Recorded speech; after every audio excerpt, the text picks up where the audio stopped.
káàárọ̀, ẹ káàsán, ẹ káalẹ́, nílé, lóko, ní gbogbo ibi tẹ́ ẹ ti ń gbọ́ wa.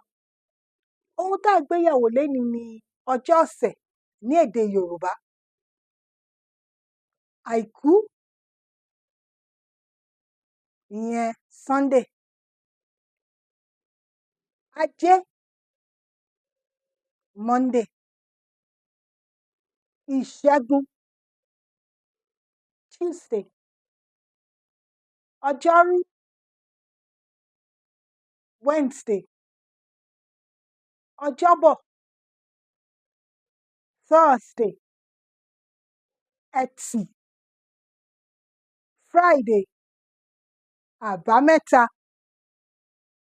Saturday. Ẹ jẹ́ ká tún kà á lẹ́ẹ̀kan sí i. Àìkú, Sunday. Ajé, Monday. Ìṣẹ́gun, Tuesday. Ọjọ́rú, Wednesday. Ọjọ́bọ̀, Thursday. Ẹtì, Friday. Àbámẹ́ta, Saturday. Ẹ ṣé púpọ̀.